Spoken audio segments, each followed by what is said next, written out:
Hello everybody, it's True Detective here, and in this video I want to talk to you about gear, about studio monitors, speakers, and also about room acoustics. So I was researching today into this room treating to make the room sound less on the echoes. And I realized through all of this bullshit, I have realized this a long time ago, that a lot of stuff that you want to accomplish, there surfaces these variables and you go in their mind that maybe I could make this a little bit better. And it's an endless money hole right in there.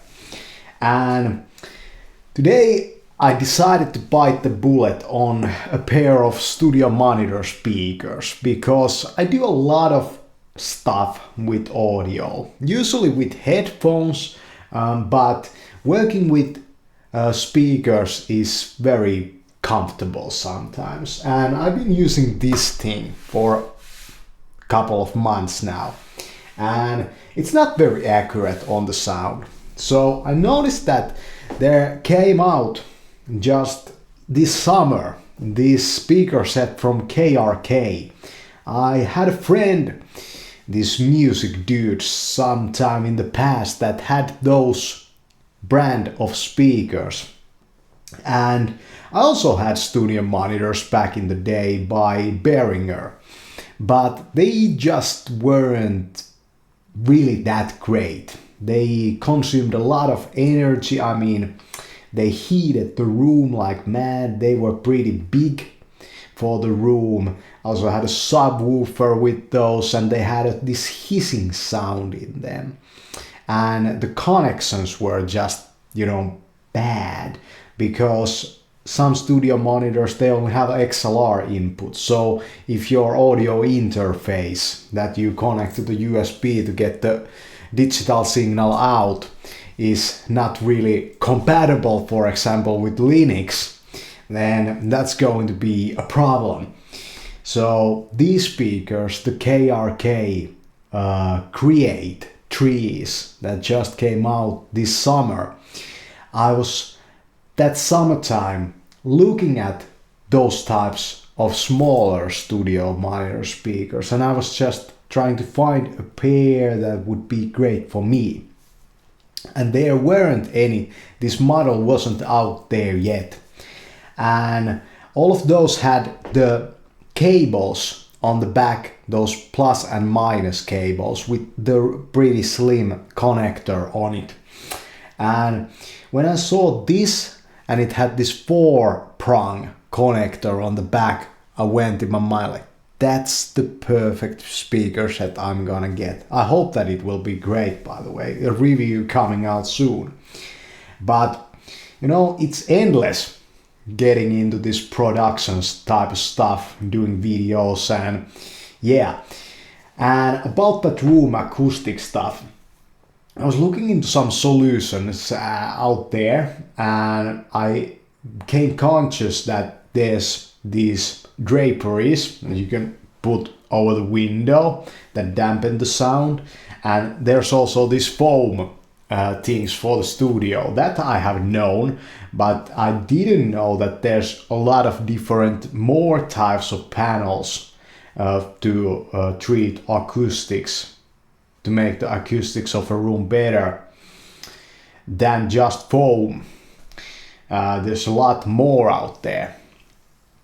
And when I think about my own recording stuff, what I seek there is a voice that would be really kind of tight, that feels really dense. When you listen to these professionally made recordings in pro studios, the vocals in them don't have that kind of spaciness in that, and it's very hard to make a good mix if there's that feeling of space in the recording, because the electronic music, it doesn't have any feeling of space in it.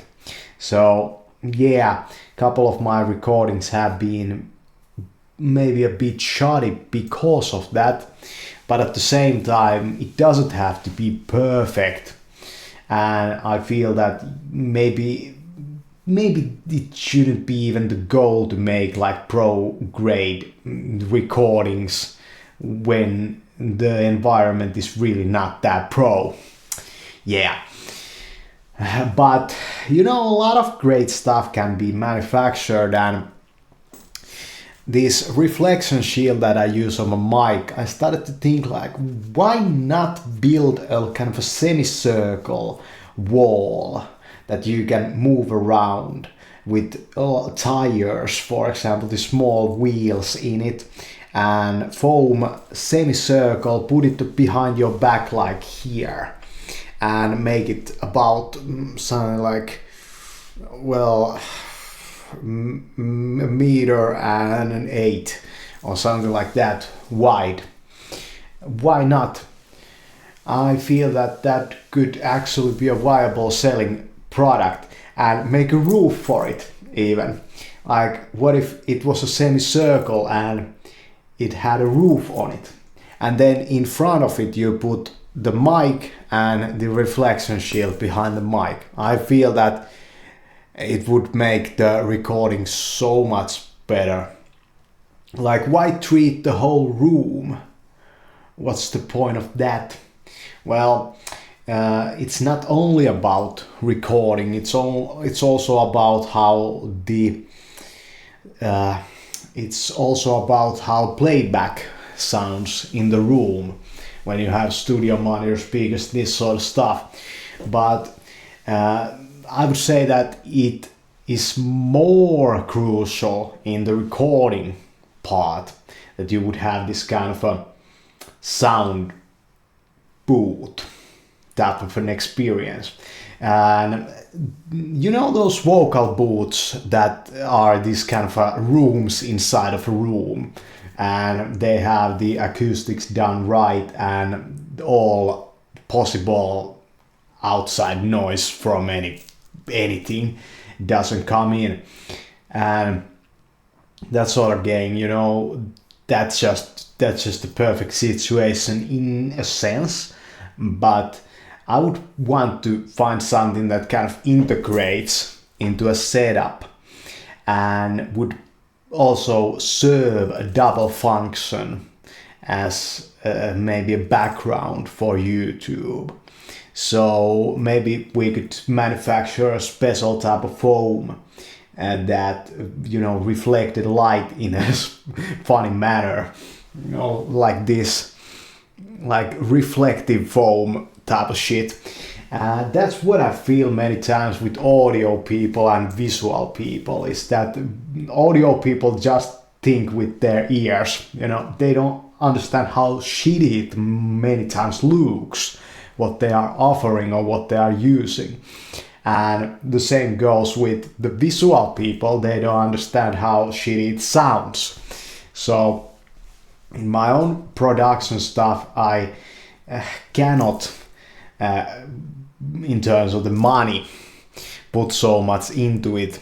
But nowadays it's great that there's a lot of this, you know, pretty good gear out for pretty cheap prices.